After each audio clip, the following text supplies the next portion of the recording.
Hi, I'm DJ. And I'm Gabe. And this is the age of empty wallets. We're going to be talking about the charging phase. So we're going to be talking about the charging phase, now that we're done with the shooting phase. And in the charging phase, we're going to close the gap even more like we did the movement phase. However, charging phase is a little bit more risky. In order to charge, you must be farther than 3 inches and within 12 inches, unless otherwise noted on your war scroll. Some units can charge farther than 12, but most of them at least 12, at most 12. And the reason for that is because when you charge, you will roll 2 dice and add those 2 dice together, and that's how many inches you can charge. So in the charging phase, what you'll do is you will pick your unit, you will pick an enemy unit you'd like to charge, you will measure the distance between the two, so we'll measure these two. So unit, not model. Unit, but it is the closest model. Great. Right? So let's say we've got a big old unit here and a big old unit here. Great. But these are the two front, right? Perfect. You're going to measure from the edge of the model to the other edge of the model, right? Of the enemy model. So we'll measure here, and that's 8 inches. And I have to finish my charge within half an inch of the enemy. So I need to roll at least an 8, because if I just roll a 7, I'll still be an inch away. Yikes. So what you'll do is you take 2 dice, you'll roll them, and you must get at least an 8 or higher, and that is the distance in which you can charge. Stress. Anything below, and you have failed the charge. In the charging phase, there are 2 command abilities. The first one is Forward to Victory, and the other one is Unleash Hell. Forward to Victory just lets you re-roll your charge roll. So if you failed it, you can spend a command point and re-roll it. Unleash Hell, Those command points, they come few and far between. but they're very helpful. Yeah. Unleash Hell is in the enemy charging phase. When they charge you, if you are within a certain amount of inches, you can do all of your shooting attacks against the unit that just charged. Wow. Pretty insane. But can you do your shooting? Can you do shooting again? So that we is just did the shooting phase. I did my shooting phase.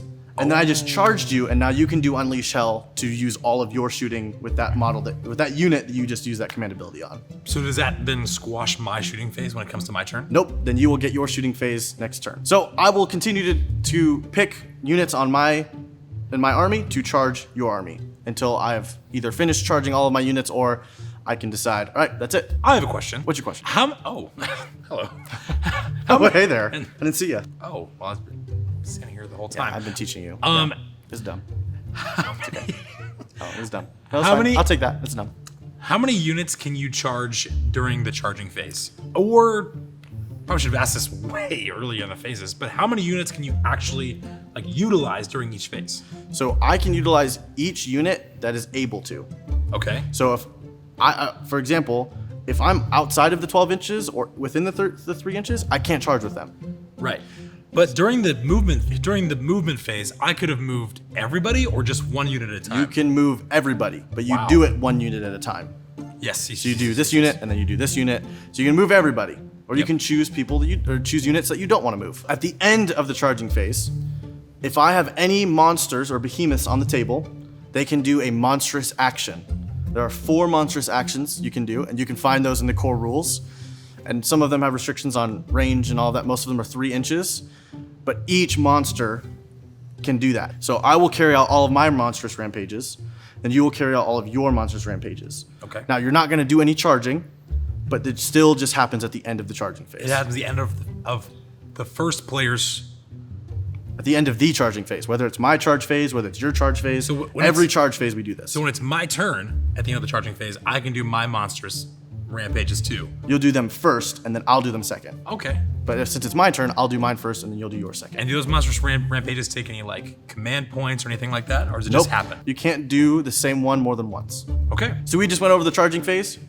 Pretty easy. You're just closing the gap between your enemies by rolling dice, and then you have a couple command abilities that you can use, whether you are the one charging or the one being charged at. Our next video, we're going to be going over the combat phase, which is the bread and the butter of Age of Sigmar. There's a lot of hand-to-hand combat. We're gonna get some swords. We're gonna get some biting. We're gonna get some monsters. It's gonna be great. Bread and butter We're gonna sounds really kill a lot of people. Blood for the blood god, skulls for the skull throne. What does that mean?